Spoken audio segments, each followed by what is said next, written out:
Bonjour à tous. Bienvenue à notre webinaire de WCLC 23 à vous présenter par Lung Cancer Advocate. Nous sommes ravis que vous vous joigniez à nous aujourd'hui pour une séance passionnante.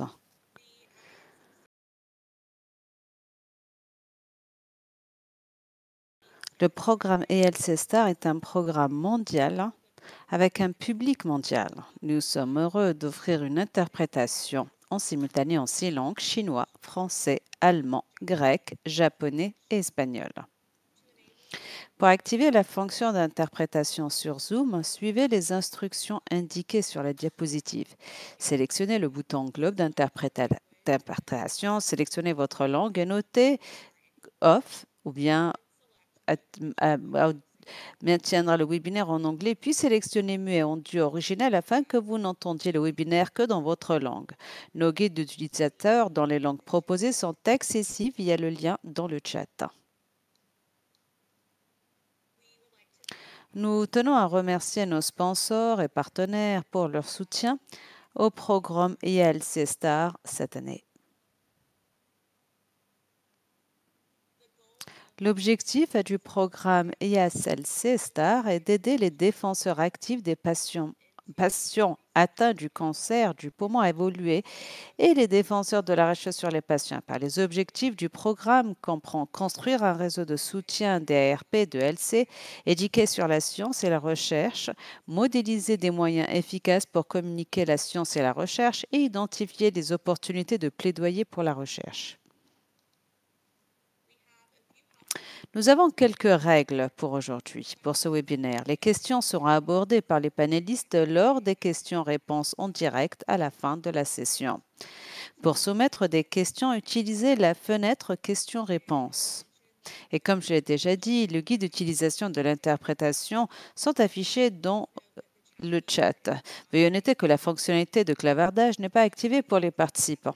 Envoyez un message dans la fenêtre des questions-réponses si vous rencontrez des problèmes techniques. Ce webinaire est en cours d'enregistrement et sera disponible ultérieurement pour être visionné dans toutes les langues proposées.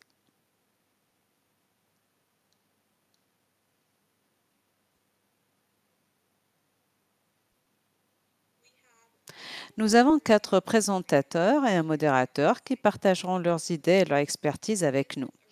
Il s'agit ici d'une occasion rare car nos présentateurs, autant pour moi, servent des mentors pour le programme STAR et nos modérateurs est un cofondateur qui a aidé à développer le programme. Nos mentors sont les pierres angulaires du programme ELC STAR et leur dévouement, leur connaissance et leur soutien ont un impact profond sur la croissance et le développement des défenseurs de la recherche sur les patients. J'aimerais prendre quelques instants pour présenter brièvement chaque présentateur.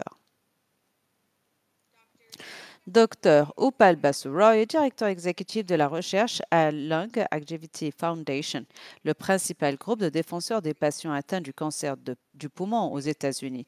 Il est biologiste du cancer de formation et chercheur en santé publique. Il défend les droits des patients depuis plus d'une décennie. Upal est un champion du pouvoir des communautés. Andrew Kupak est directeur associé de la recherche clinique chez GoTo pour le cancer du poumon. À l'origine de recherche sur le cancer en laboratoire, il a obtenu son doctorat du Baylor College of Medicine à Houston, au Texas, et a effectué des recherches dans plusieurs autres institutions axées sur la compréhension de la biologie derrière la résistance à diverses thérapies anticancéreuses et la découverte de nouvelles cibles thérapeutiques dans les cellules cancéreuses. Grâce à son expérience, il s'est intéressé à la façon d'améliorer la recherche et les soins cliniques centrés sur le patient et de traiter les problèmes de disparité en matière de cancer et d'inégalité de matière de santé, ce qui l'a conduit à une transition de carrière vers la défense des droits patients. Jill Fladmon est impliquée dans la lutte contre le cancer du poumon en 2001, après avoir perdu son père, sa mère, sa tante et ses 2 grands-parents à cause du cancer du poumon, et peu de temps après le lancement de la fondation Longevity. En 2009, à l'âge de 39 ans, avec 4 jeunes enfants, Gilles a elle-même reçu diagnostic du cancer du poumon. Elle était HER positive. Elle est défenseur de la recherche depuis 13 ans. Elle s'engage à comprendre et à promouvoir la recherche centrée sur le patient et siège à plusieurs comités et panels remarquables. En 2017, Gilles a cofondé les résistants de l'EGFR. Elle est l'une des mentors originales du programme ELC Stars. Dr. Anne-Marie Bird est une biologiste moléculaire expérimentée en cancérologie qui s'intéresse à la recherche sur l'inflammation et les médiateurs immunitaires, la cascade métastatique, la résistance aux médicaments et les biomarqueurs de la maladie. Elle est actuellement chercheuse principale au Trinity College de Dublin en Irlande. Anne-Marie s'est impliquée dans la défense des droits des patients atteints du cancer du poumon en 2012, en commençant par sa participation à la communauté des médias sociaux sur le cancer du poumon sur Twitter. Elle est l'une des membres fondateurs de la Irish Lung Cancer Community et la présidente de Lung Cancer Europe. Janet Freedom Daly, qui va modérer la session questions-réponses aujourd'hui. Janet est une ingénieure en système aérospatiaux à la retraite, une rédactrice indépendante et une patiente activiste atteinte d'un cancer du poumon métastatique diagnostiqué en 2011. Elle se concentre sur la traduction de l'expérience et de la science du cancer du poumon pour les autres. Elle défend les programmes de recherche en oncologie thoracique dans des établissements de NCCN, divers organismes gouvernementaux et essais cliniques. Et elle est l'une des premières patientes à siéger au conseil consultatif externe de Fred Hutch University de Washington, Seattle Cancer Consortium. Elle a collaboré des projets de recherche et d'éducation avec des organisations à but non lucratif sur le cancer du poumon, publié des articles de recherche et des articles scientifiques et cofondés. Ces experts apportent un large éventail de perspectives à notre discussion aujourd'hui. Alors, plongeons directement et écoutons notre panel d'experts et les menteurs stars sur ce lieu. Sur ce, nous accueillons le Dr Upal Basu Roy qui fera sa première présentation. Bonjour Sarah Janet, merci pour cette opportunité pour vous parler de la présentation que nous avons présentée cette année sur aujourd'hui, j'aimerais parler de l'exploration des effets secondaires et les résultats portant sur les patients en comparaison avec la chimiothérapie et les thérapies ciblées. Alors, je pense que beaucoup d'entre vous avez vu cette diapo et cette diapo sort en fait de mon ami qui est un mentor extraordinaire pour moi. Et il s'agit ici d'une bonne image comment le parcours du patient est tellement complexe. Et nous, en tant que militants, nous devons vraiment conduire des recherches pour conduire la complexité de ce parcours et comment, en tant que plaidoyer, nous pouvons utiliser ces informations pour mieux servir notre communauté. Ce qui m'emmène vers la discussion sur le sujet suivant ou le sujet de ma présentation qui est aujourd'hui, je vais vous parler d'un projet que nous conduisons, qui s'appelle le projet PEER, qui est une étude observationnelle internationale sur l'expérience des patients et des soignants. En fait, c'est une passion qui est internationale. Qu'est-ce que je veux dire par observationnel? C'est une étude où il n'existe aucun traitement donné. Ça veut dire que c'est une étude de sondage. Et elle demande à certaines des questions principales. Comment les patients vivent le changement quand le changement va d'une première ligne de thérapie, ça veut dire le premier traitement, vers la deuxième ligne de thérapie. En fait, c'est une question qui est très importante, qui a été posée par la communauté des patients. 10 ans, le patient il y a 10 ans qui souffrait de cancer du poumon passait par 2 lignes de thérapie. Pourquoi? Parce qu'on n'avait pas beaucoup d'options de thérapie. Mais par la suite, jusqu'en 2021-2022, maintenant, la majorité des personnes qui sont diagnostiquées du cancer du poumon ont droit au moins ou a accès à 3 autres thérapies. Donc, un patient peut passer d'une ligne de thérapie à une autre et ils vivent la maladie de façon différente, ont des besoins différents. C'est pour cette raison que ce que nous essayons de comprendre à travers cette étude. Ce que vous voyez du côté droit, en fait, sont les différentes questions et questionnaires que nous utilisons. Et là, j'ai mis les questions ici sur le boîte. Nous avons EORTCQLC30 et EORTFT, qui est l'instrument de toxicité financière normalisé. Ces 2 sondages sont validés, régulièrement utilisés et on voit les résultats sur les patients et les instruments également instruments sont mis en place. Ici, on utilise les mêmes instruments et nous les utilisons pour notre étude. Qu'est-ce que cette étude fait? En fait, elle nous permet de comprendre l'expérience du patient, mais on peut comparer ces données et avec les données des patients qui sont des essais cliniques pour voir la situation.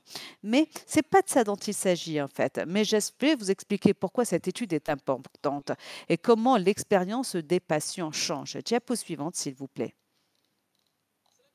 Alors, permettez-moi de vous parler un peu de, premièrement, comment le sondage a été élaboré. En fait, l'enquête ou le sondage a été testé des patients des États-Unis et des soignants en dehors des États-Unis. Ça veut dire en collaboration avec d'autres parties prenantes, des cliniciens, des sponsors, des décideurs. Et ce sondage, en fait, vient du travail que nous avons effectué, en fait, avec le résistant EGFR, où nous avons eu le même sondage international en nous concentrant sur la population EGFR. C'est une étude vraiment qui ressort non seulement de la communauté des patients de cancer du poumon. Donc, les soignants et les patients ont un diagnostic avec une seule ligne. Et ils ont un patient et un soignant rempli une enquête de référence et 11 enquêtes mensuelles. Nous allons parler de la médecine. Comment ces changements sont vécus par les patients et les soignants quand ils passent d'une ligne de traitement à une autre. En fait, la population totale dont je suis en train de parler est 174 qui sont en première ligne de traitement. Ça veut dire le premier traitement quand ils ont été diagnostiqués. Et la moitié de ces patients, en fait, sont dans deuxième ligne de traitement. Donc, diapo suivante, s'il vous plaît. Alors, ceci vous donne un peu une idée sur la donnée démographique des patients participants. Vous voyez, je l'avais déjà dit, 174 participants inclus au moment de l'analyse. Et l'étude se poursuit encore une fois. 10% des participants ça veut dire 18 patients, sont des patients internationaux. 86 patients de cette population sont des femmes, et en tout cas, ils s'identifient comme femmes, autant pour moi. Et nous avons l'âge entre de 55. Comme vous voyez, c'est l'âge moyen, c'est de 55. C'est entre 29 et 76. C'est le changement que nous voyons en fait dans le diagnostic du cancer du poumon. Donc, nous avons maintenant des jeunes patients qui vivent cette maladie. Et du côté droit, vous avez le tableau. Vous pouvez voir le niveau d'éducation des participants. Et ce type de démographie ou de données démographiques sont assez communs quand nous partageons les données par rapport à ce type d'études. Maintenant, nous allons passer vers la diapo suivante et rentrer dans les données. Donc, ceci nous permet de voir en fait la qualité de vie sur la base de la ligne de traitement, qu'on soit en première ligne de traitement ou la deuxième. Vous avez des domaines tout à fait différents. Vous avez le fonctionnement physique, les fonctionnements émotionnels. Est-ce que je suis content? Est-ce que je me sens bien? Le fonctionnement social. Est-ce que je peux faire des choses de façon sociale, sortir avec des amis? Des fonctions rôles. Est-ce que je peux faire des choses que je suis supposé faire?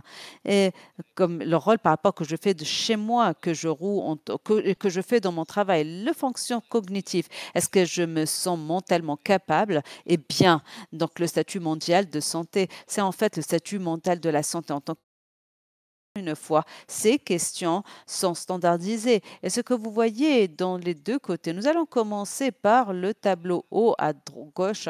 Et nous avons les scores. Ce sont là les scores moyens, d'une moyenne, de comment le patient se sent dans première ligne de traitement. Vous avez la fonction, la fonction physique est à peu près 82. Maintenant, nous allons passer vers le bleu.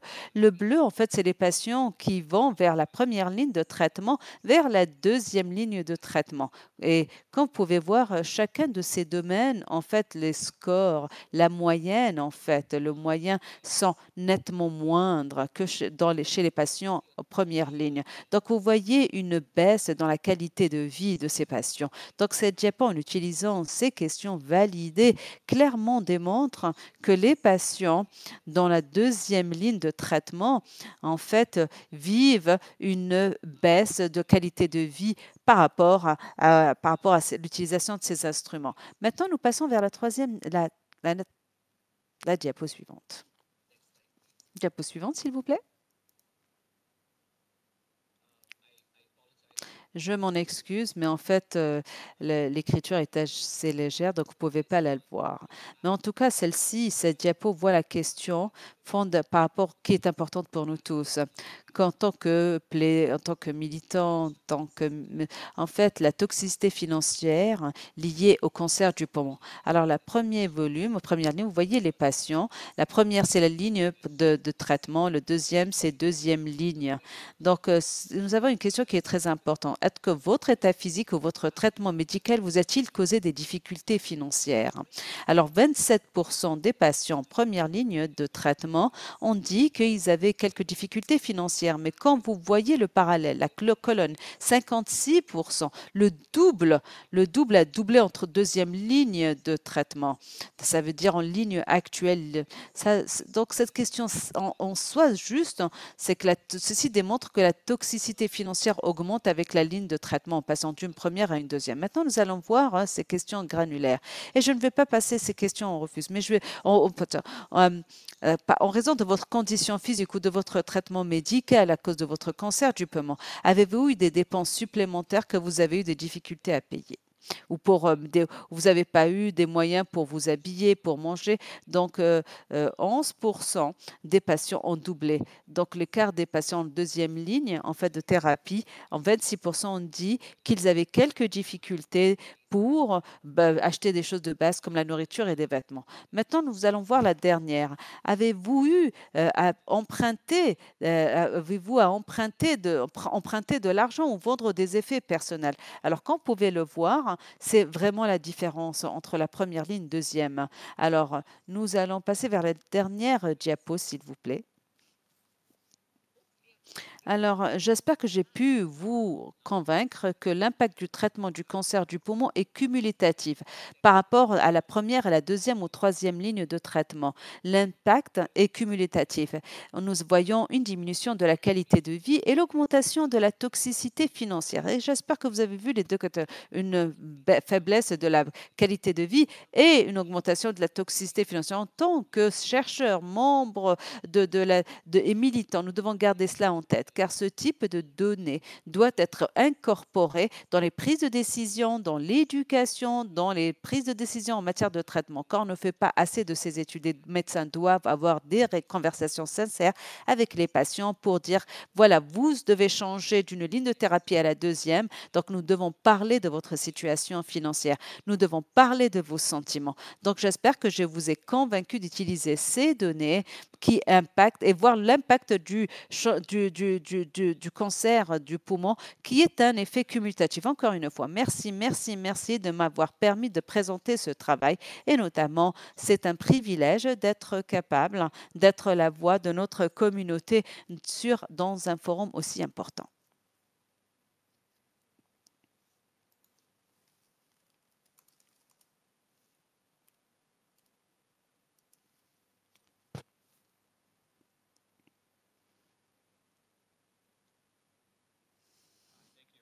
Merci beaucoup. J'aimerais dire merci à mes collègues de m'avoir présenté le travail que je vais vous présenter sur le cancer du poumon cette année. Donc aujourd'hui, donc les augmenter les rapports, l'augmentation des rapports de tests de biomarqueurs, des biomarqueurs. Comme nous le savons, jusqu'à présent, la pratique standard, la donc maintenant, nous avons des informations qui nous permettent de voir les résultats. Donc, nous voyons de plus en plus une augmentation des options thérapeutiques ciblées, fait du test complet des biomarqueurs un élément essentiel de la sélection du traitement du cancer. Il a été suggéré que si vous donnez des tests ceci pourrait augmenter en fait l'implication dans les discussions portant sur les thérapies ciblées et prendre la bonne thérapie pour les patients, et ceci qui permet un peu de commencer la bonne thérapie. Donc, ce qu'il faut savoir, c'est que nous allons déterminer le désir du patient un, un- par rapport au test de biomarqueurs pour le cancer du poumon, mais la préférence des patients qui doit être pris en considération. La façon avec laquelle nous avons mis en place des groupes de focus. Nous avons des groupes de discussion avec patients soignants. Et les interviews, en fait, se sont concentrées sur 4 domaines. Le premier, c'est que nous avons posé les questions sur les rapports identifiés à partir de l'analyse des données et des biomarqueurs et à quel point ils les comprennent et est-ce qu'ils sont satisfaits. Puis, on leur a posé une question sur les besoins éducatifs par rapport à l'éducation du cancer du poumon en soi et associer également les options de traitement. Et enfin, on leur a donné un modèle rapporté par rapport à leurs préférences, par rapport aux tests biomarqueurs et le rapport, le type d'information qu'ils voulaient voir et dans quelle partie du rapport. En utilisant en fait ces données de ces interviews, nous avons identifié quelques éléments et un format pour avoir un rapport des tests de biomarqueurs. Puis nous avons travaillé avec des parties prenantes, avec ça veut dire différentes personnes qui sont impliquées dans ces processus de tests de biomarqueurs, des fournisseurs, des compagnies de tests, des patients du cancer du poumon, atteints du cancer du poumon pour définir ces tests de biomarqueurs. Alors en premier lieu, je vais parler des groupes de discussion et les informations que nous avons trouvées. Vous devez reconnaître qu'il existe dans ces groupes, il n'existe pas un seul groupe de personnes ayant ou souffrant de cancer du poumon. Donc, nous voulons voir l'expérience de toutes ces personnes. Et on s'est concentré sur 3 groupes. Le premier groupe, en fait, c'est des patients atteints de cancer du poumon, mais qui n'avaient pas vraiment une mutation. Donc, ils n'avaient pas de résultat. Les 2 prochains groupes, ce sont des patients atteints du cancer qui avaient des mutations exploitables trouvées grâce à des tests de biomarqueurs, qu'ils soient impliqués ou pas, mais en tout cas, euh, ils étaient le groupe 2, comme je viens de dire. Le deuxième groupe avait des mutations exploitables et le troisième atteint du cancer du poumon ou leurs soignants et leurs mutations. Et juste pour voir, nous allons voir les différents groupes. Alors, nous avons posé les questions. Le premier groupe, le commentaire du groupe des discussions par rapport à leurs discussions. Généralement, ce que nous avons entendu, c'est que les rapports étaient un peu confus et ils ont inclus beaucoup d'informations qu'ils ne comprenaient pas. Le groupe spécifiquement numéro 1, qui n'avait pas vraiment de mutation, il s'est trouvé que le rapport était confus, qu'il n'y avait pas beaucoup d'informations qu'ils comprenaient, spécifiquement qu'il n'est pas clair si les mutations inactionnables répertoriées étaient pertinentes pour eux. Pour le groupe numéro 2, qui n'était pas impliqué par rapport à la mutation, ils ont dit que donc, le rapport transmettait adéquatement les options de traitement pour les mutations exploitables et, et, et notamment en matière de progression. Le groupe numéro 3 trouvait que le rapport familier était familier et l'ont compris, mais la majorité les patients n'avaient pas le même sentiment. Donc, nous voyons qu'un désir avec de la part des patients un meilleur cadrage de ces données meilleur et qu'on puisse inclure cette idée du patient. En prenant cette information, on leur a posé les questions. Quels sont les éléments qu'ils voulaient voir dans ces rapports? Et alors, ce que vous voyez ici, ce sont le tableau qui représente les différentes informations que les patients avaient posées de questions. Les colonnes donnent les réponses que nous avons trouvées, que réponses reçues du premier groupe. Le premier, par rapport au niveau d'information du rapport. Le groupe numéro 1 et 2 ont dit qu'il devrait y avoir un niveau d'information élevé, même s'ils ne sont pas impliqués. Le groupe 3 a dit que les rapports pourraient contenir trop d'informations et donc il pouvait ne pas être concentré sur les bonnes informations. On aura posé la question suivante et sur l'inclusion des essais cliniques et notamment les essais cliniques en cours. Le groupe A a dit que les essais cliniques devraient être inclus, mais préféré si cela pourrait être récent et pertinent par rapport à chaque situation. Le groupe 2 et 3 ont trouvé que les essais cliniques ne devraient pas être inclus car il y en avait trop haut et notamment surtout à la résistance TKI. Et le groupe numéro 3, que les informations deviennent obsolètes et peuvent provoquer un hyperfocus sur les CC inappropriés. On leur a posé par la suite la question si le rapport devait inclure des informations sur les groupes de mutations dirigés par le patient. Alors, de façon surprenante, le groupe 1 n'avait pas de mutation. On dit que c'était inutile et les 2 ou 3, ils ont dit que c'était utile et très important. Et la question numéro 8, nous leur avons posé la question sur les mutations actionnelles. Le groupe 1 a dit que ça les intéresse. Parmi les 2 ou 3 indiquent qu'il était important d'inclure les options de traitement connexe et le contexte du gène muté. En prenant ceci en considération, nous avons conçu un rapport de synthèse centré sur le patient en travaillant avec le groupe de conseil des parties prenantes. On a voulu qu'il soit une page et que n'en parlait en fait, on minimisait les besoins en littération en santé, les descriptions des résultats exploitables, décrivant les options de traitement approuvées et fournissant des informations générales sur le gène lui-même. Donc, les essais cliniques spécifiques n'étaient pas rapportoriés et le contenu de la diversité des préférences dans certains domaines. Donc, nous avons préféré faire un modèle qui a été privilégié pour permettre à l'adaptation aux situations individuelles en travaillant avec les patients.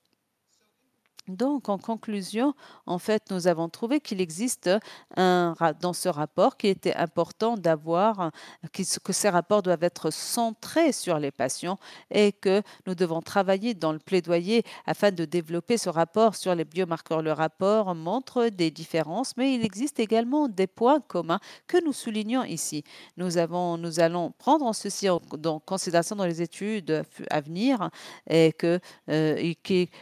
pour améliorer la qualité, pour améliorer les résultats, mais également nous allons souligner également les difficultés. Donc, il est important également, il faudrait important que les rapports prennent les résultats. Il est important de démontrer les obstacles à la mise en œuvre existant. Probablement des travaux supplémentaires sont nécessaires pour la praticité et les meilleures méthodes de livraison. Merci beaucoup pour l'opportunité qui m'a été donnée. Merci beaucoup pour votre temps et je vais introduire Jill Feldman, autant pour moi.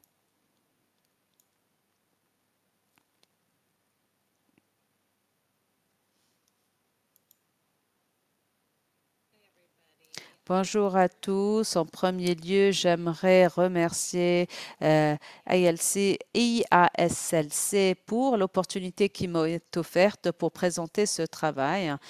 Donc, mon étude ou l'autre étude était sur les médecins, sur le guide sur IASLC.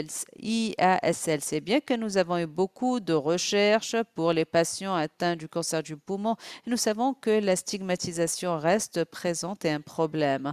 Et nous avons un langage non stigmatisant que nous ne voulons pas d'utiliser. Tous les autres cancers ont comme par exemple, vous avez des mots comme je suis désolé, comment je peux vous aider? Donc, il y a de la sympathie, mais aucun blâme. Mais vous qui souffrez du cancer du poumon, la première question qu'on nous pose, est-ce que vous fumez?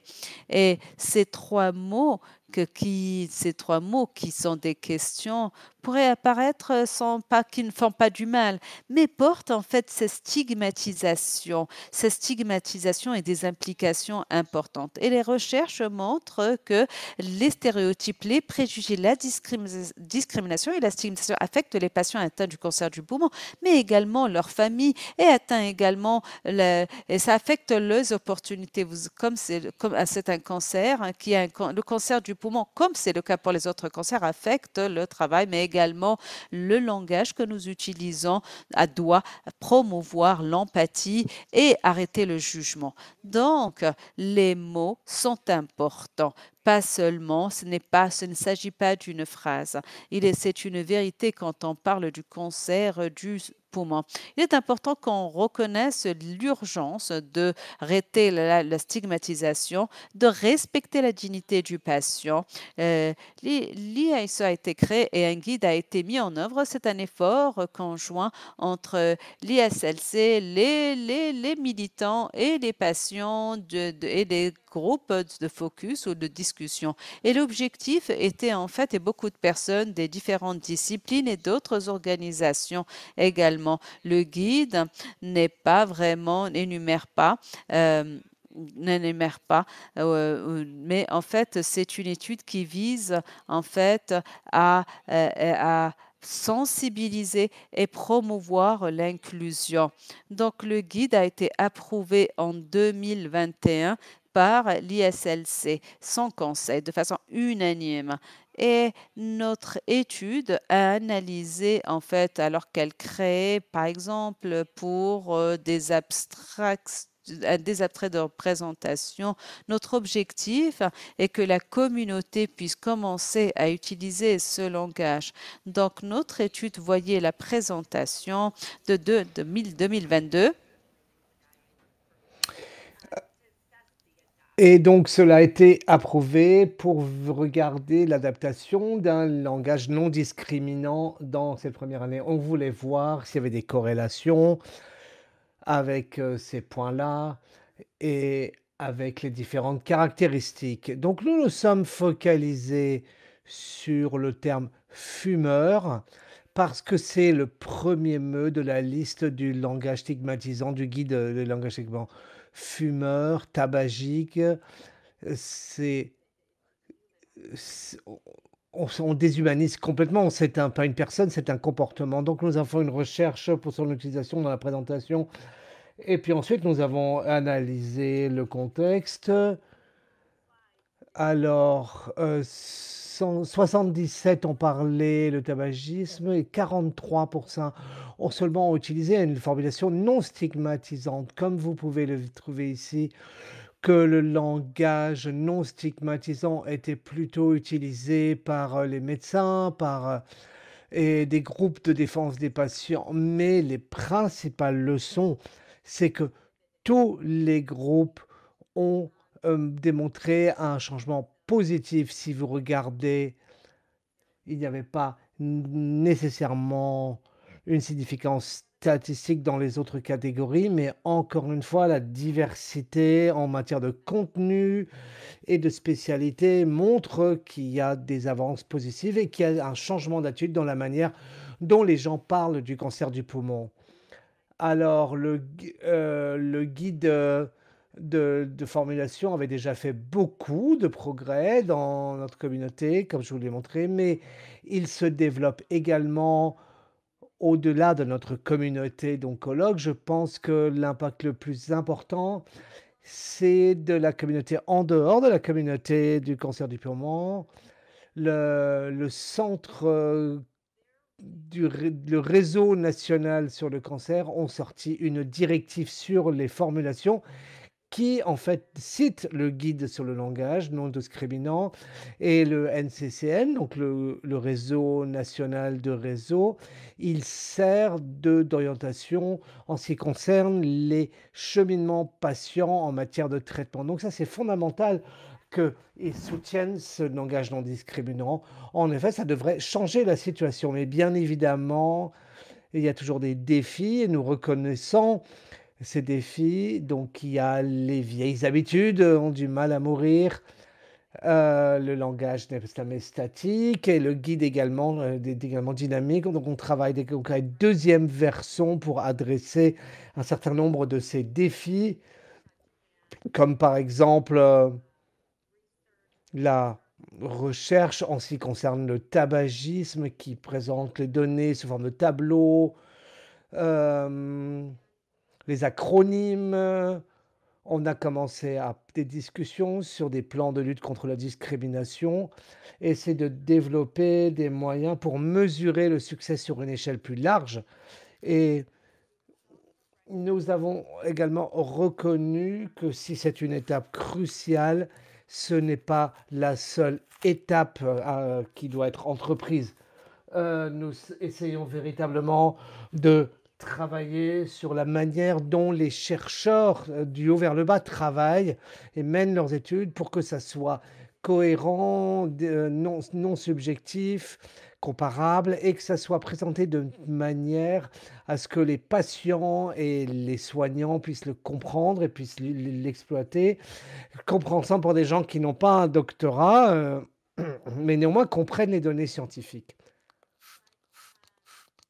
Mais il y a beaucoup de gens qui sont impliqués là-dedans. Nous les remercions, mais véritablement, je voudrais véritablement, remercier l'IASLC, le fait qu'ils aient pris l'avant-garde sur comment on parle du cancer du poumon, comment on change cette focalisation de culpabiliser, de dire: «C'est pas bien», à une celle de coopération et d'empathie. Reconnaître que notre langage est ancré dans nos préjugés, dans nos habitudes, mais on a compris que le langage, certaines phrases sont, blessantes et sont négatives et b aujourd'hui, aujourd'hui, nous surveillons le langage et l'IASLC a reconnu ce travail que nous avons mené et vraiment, quand nous parlons du cancer du poumon, c'est nous devons véritablement, dans au sein de la communauté, de promouvoir la dignité, le respect de la personne et le fait qu'on se focalise d'abord sur l'humain. Donc moi, je voudrais encore une fois remercier à toutes les personnes qui ont été impliquées dans ce travail et nous allons continuer à faire des études dans ce domaine et notre but était de documenter comment les gens considèrent ces questions-là et nous étions vraiment contents de voir les résultats que nous avons établis jusqu'à présent. Merci beaucoup et je maintenant, je passe le micro à Henry.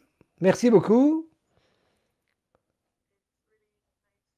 C'est je suis très content d'être ici avec vous tous. J'espère que ma présentation va s'afficher. Je vais vous parler des obstacles aux soins du cancer du poumon en Europe et merci de m'avoir invité ce soir et je voudrais juste dire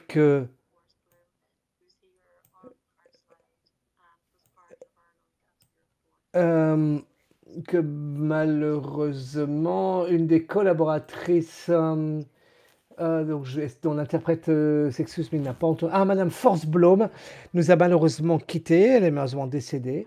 Alors, ce projet, quels étaient les objectifs? L'idée, c'était vraiment de voir le parcours des soins du cancer du poumon pour qu'il devienne constater qu'il était de plus en plus complexe et constater face à cette constatation, il y a tellement d'options de traitement, tout au long du parcours de soins du patient, ça devient très difficile à le naviguer et il y a véritablement de la point de vue de la vision européenne et occidentale, il n'y a pas beaucoup de compréhension sur l'adéquation du traitement par rapport à l'approche, centrée sur la personne. Alors, l'objectif de notre étude était d'explorer les expériences et les préférences, tant des soignants que des patients, tout au long du parcours de soins du cancer, mais également en détail les différents contextes des pays. Mais je vais pas pouvoir trop aller dans le détail aujourd'hui. Alors, en ce qui concerne la méthodologie, ça c'était vraiment, une analyse documentaire de la littérature existante et des enquêtes en ligne via SurveyMonkey. Donc, avec, c'est nos membres qui ont participé donc à cette étude et nous avons mis en place des groupes de travail.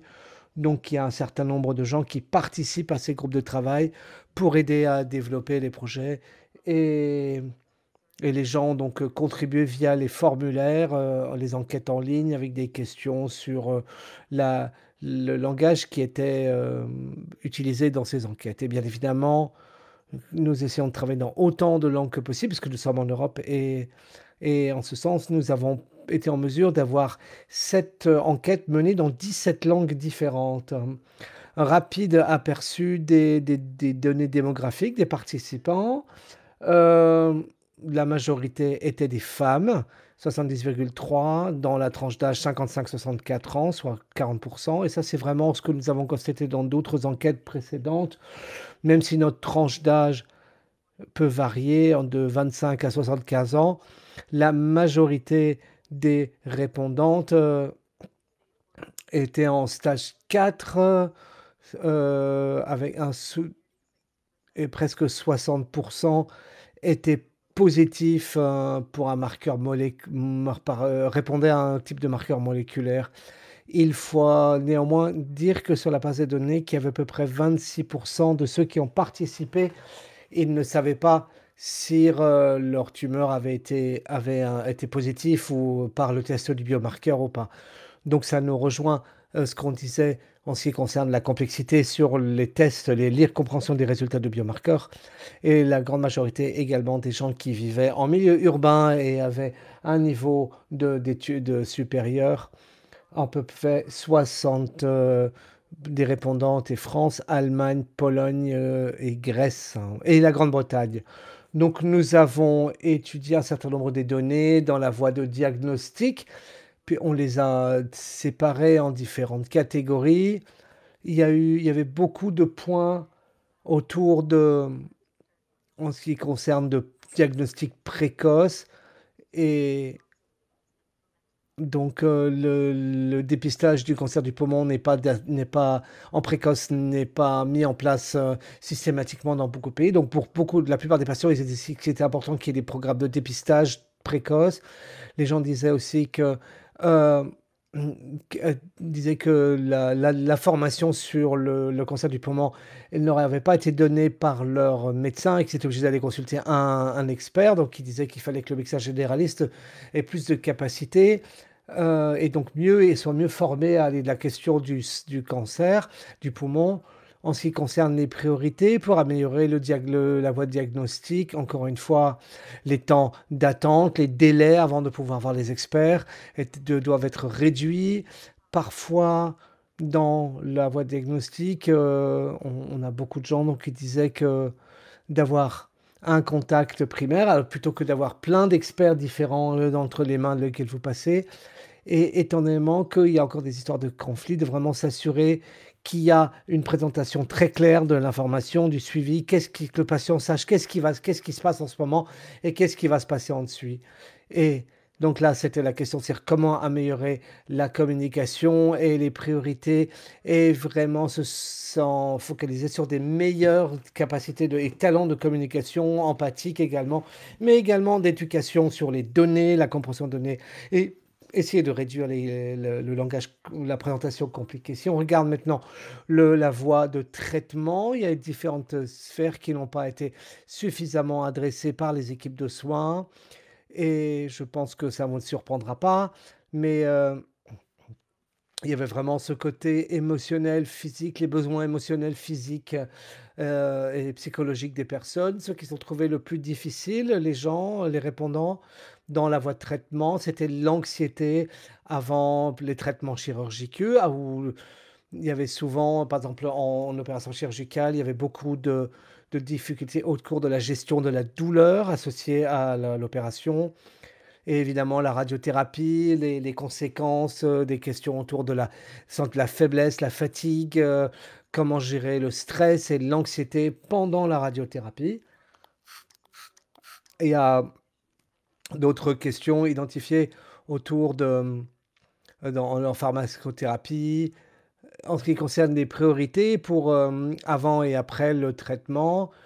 Il y a l'idée, c'était vraiment d'avoir un suivi, d'être guidé, sur les risques de complications. Les gens veulent vraiment être soutenus pour la gestion des effets secondaires, notamment, lors du traitement et notamment la gestion de la douleur. Donc il faut savoir évidemment que les experts de soins qui participent au traitement de soins, ils soient formés en cette question-là, mais également qu'il y a l'éducation sur l'autogestion et enfin, comme je l'ai déjà mentionné, qui est vraiment un point de contact, un guichet unique, pour améliorer l'accessibilité à l'équipe médicale et de soins. Donc quand nous regardons les les résultats, les besoins en information, en communication, ça c'était vraiment, des points qui reviennent tout le temps, vraiment s'assurer quand vous venez à une décision de traitement, de choisir de partager la prise de décision, pour le traitement, de présenter les avantages, les désavantages, et les effets secondaires potentiels et comment ça va être géré. Hem, il y avait quelques informations sur les soutiens, les besoins en matière de soutien et le suivi, les soins de suivi. Et donc ça, c'était par exemple, quels seraient les symptômes de rechute, peut-être la gestion sur le long terme, des conséquences du traitement du poumon et de ces traitements et encore un accès rapide, aux services de soins quand cela s'avère être besoin et en fonction de là où vous trouvez dans votre voie de traitement. Également des besoins en matière d'information en ce qui concerne la voie de traitement et ça, c'était vraiment les essais cliniques. Beaucoup de gens avaient l'impression qu'il n'y avait pas assez d'informations qui étaient communiquées et également ces questions émotionnelles et sociales, hem et un certain nombre d'enquêtes de personnes répondant ont également dit qu'il y avait besoin d'avoir, une information précoce sur, les systèmes de soins, précoces. Une chose que je n'ai pas montrée ici et c'est le droit au consentement éclairé et heu, 40 des participants avaient l'impression qu'ils n'avaient pas reçu la formation suffisante. Donc c'est vraiment il faut vraiment beaucoup plus d'informations qui doit être pris en compte. En ce qui concerne, donc ça, c'est de la point de vue de la perspective européenne. Donc, les messages à retenir, c'était vraiment mettre en œuvre, un dépistage beaucoup plus large du cancer du poumon, les nécessités d'avoir des voies de rotation très rapides, parce que évidemment, quand le cancer est diagnostiqué, il ne faut pas perdre de temps et véritablement améliorer tous les aspects de l'information et de la communication et de suivi, parce que c'est vraiment qui a un impact, en ce qui concerne, les résultats, ce que les gens ressentaient.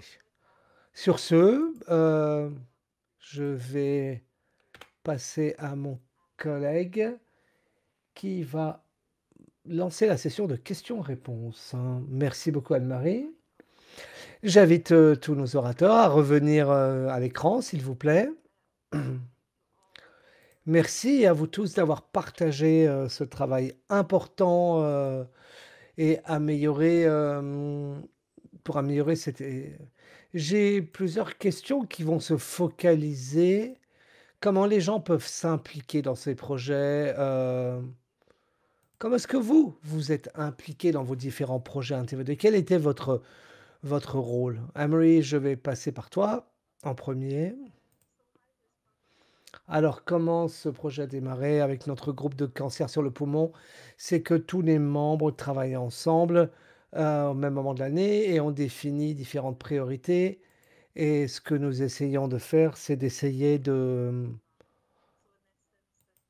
donc, dans ce sens, on avait d'autres, comme par exemple l'impact social du cancer du poumon et mon rôle était vraiment, en ce qui concerne, le groupe de travail, c'est de rassembler les gens, de consulter les gens, mais également il faut des experts. Donc nous avons beaucoup de chance d'avoir un groupe qui travaille avec nous en ce qui concerne de la révision de la littérature existante et de l'analyse des données et nous aider avec les traductions, par exemple, qui doivent être faites, puisque 17 langues pour cette enquête, c'est une grosse masse de travail. Oui, c'est beaucoup en effet et bon, il faut vraiment puisse, il faut trouver quelqu'un qui ait le temps de gérer tout ce travail et Aiden, toi, je pense que la raison pour laquelle on s'est focalisé là-dessus, sur ces questions, il y a 2 choses, les données proviennent de plein de différents systèmes de santé, de soins et pas tout le monde, beaucoup de gens pas tout le monde obtenait des tests en biomoléculaires et donc ça, c'est devenu un point très important pour nous et on a certaines personnes qui ont contacté nos systèmes de soutien et ils se sont plaints de l'inaccessibilité des rapports d'analyse qui provenaient des entreprises. Donc on a posé la question autour de nous, on a dit: «Pourquoi est-ce que tout le monde veut, travailler à un système de biomarqueurs qui soit compatible avec les patients?» On s'est dit: «Bon, bah, ça viendra pas des partenaires industriels parce que c'est comme ça que ça fonctionne» et on s'est dit: «On va s'en gérer tout seul» et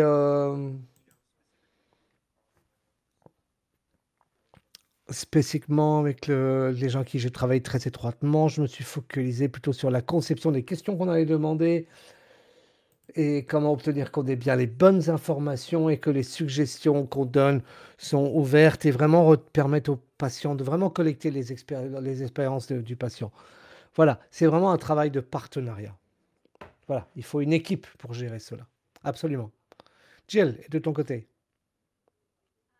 Eh bien, ça a vraiment commencé à partir d'une expérience personnelle avec, bon, l'histoire de santé dans ma famille. Ça s'est démarré quand j'avais 13 ans et il y a à peu près 10 ans, j'ai commencé à voir des tendances dans la communauté du cancer du poumon les mots sont importants et j'ai vraiment essayé. Il y a 10 ans, j'avais une personne, un professionnel qui m'a dit, qui m'a qui a dit: «Ah, vous êtes trop sensible, ne prenez pas la mouche comme ça, et ils disent: «Bah, c'est que des mots, ne c'est pas bien grave, si les gens vous appellent comme vous culpabilisent comme ça» et en 2021, quand on s'est mis dans la ISLC s'est mis en place de groupes de travail, j'ai proposé de faire un guide de langage et un de nos membres qui connaissait le travail,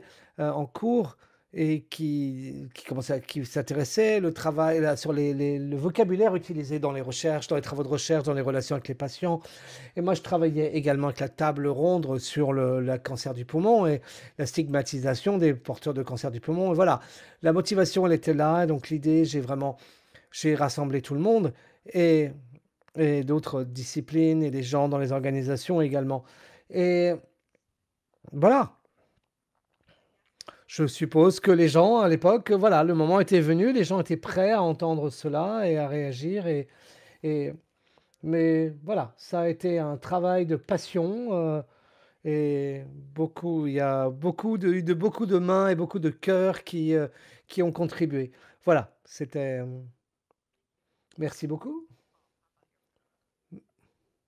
Paul, à toi, ton projet. Eh bien, notre projet a démarré en 2019, avec le partenariat Heu, qu'on avait mis en place, ce process spécifique, cherché que dans la communauté et c'était vraiment la fondation du projet PIR que j'ai présenté plus haut et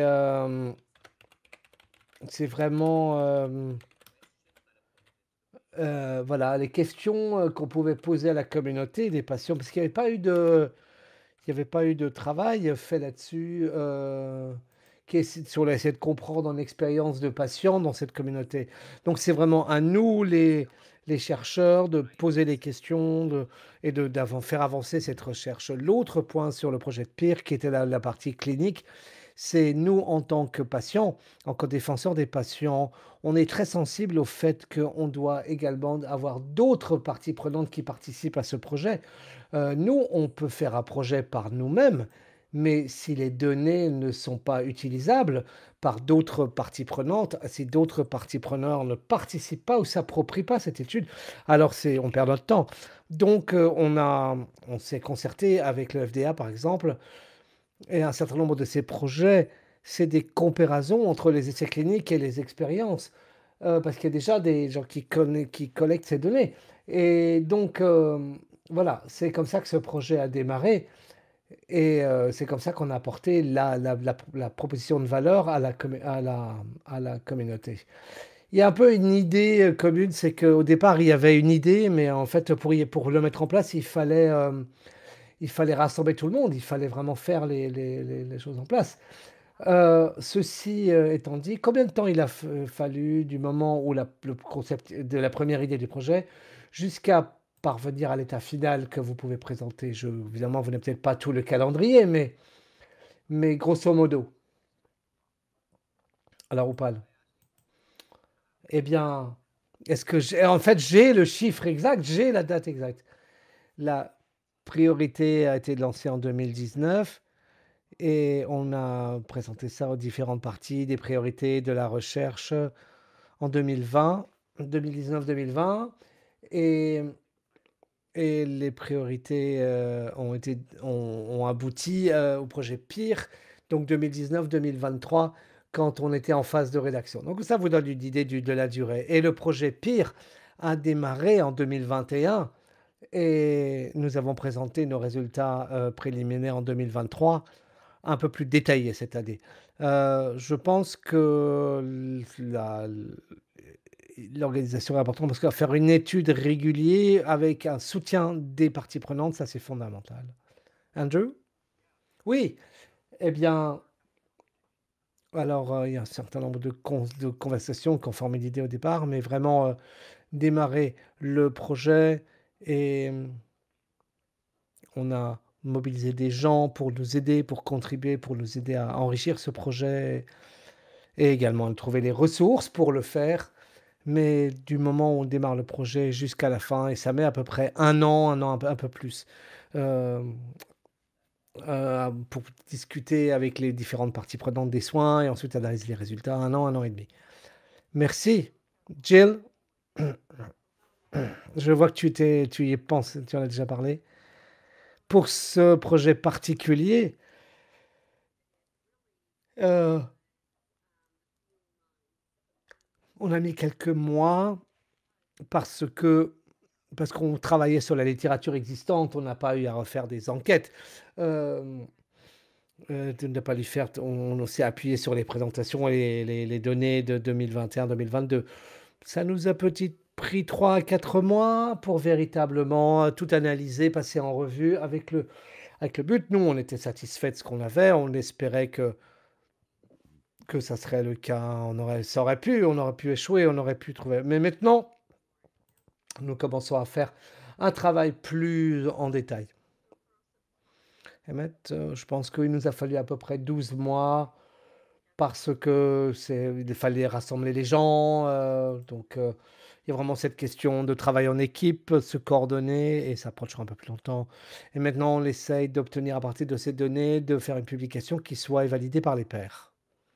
Il nous reste encore quelques minutes, donc j'aimerais bien avoir une, commentaire de chacun d'entre vous. Qu'est-ce que vous pensez qu'une personne qui est impliquée dans la communauté du cancer du poumon en tant qu'avocat, en tant que mobilisateur, qu'est-ce qu'il peut faire pour participer à ce genre de projet? Quelles seraient les premières étapes pour quelqu'un qui veut être un allié ou un soutien dans cette communauté? Je pense qu'il y a différentes choses que vous pouvez faire. Une des choses, c'est de parler avec d'autres gens.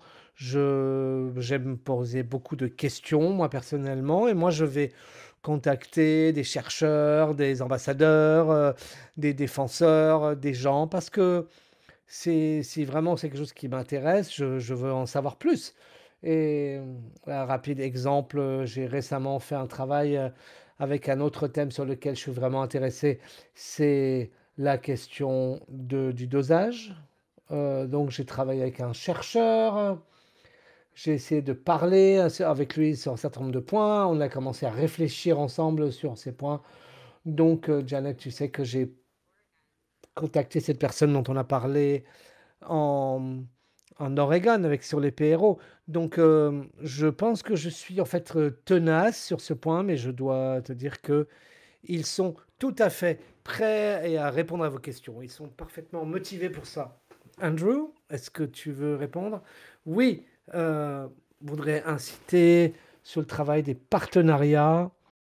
L'important, c'est de pas avoir peur de partager, avec les autres, de communiquer avec les autres, moi, j'ai constaté, j'ai une idée, puis je présente les idées aux autres, je les échange avec les autres, j'essaie de m'impliquer dans des réseaux, de membres, de pairs et vraiment de partager nos idées et c'est rare de rencontrer quelqu'un qui dit: «Non, absolument pas». Généralement, ils sont tout à fait prêts à coopérer et ensuite, il faut mettre en place évidemment les actions de collaboratives. Mais voilà, c'est ça, prendre le contact avec la communauté, rencontrer des membres et échanger avec eux. J'adorerais continuer à poser des questions, mais malheureusement, nous arrivons à la fin de notre présentation. Merci à tous nos orateurs pour leur présentation. Merci à tout le monde en public qui a participé et on se revoit au prochain webinaire. Merci beaucoup. Au revoir à tout le monde. Bonne soirée pour ceux qui sont dans ce fuseau horaire.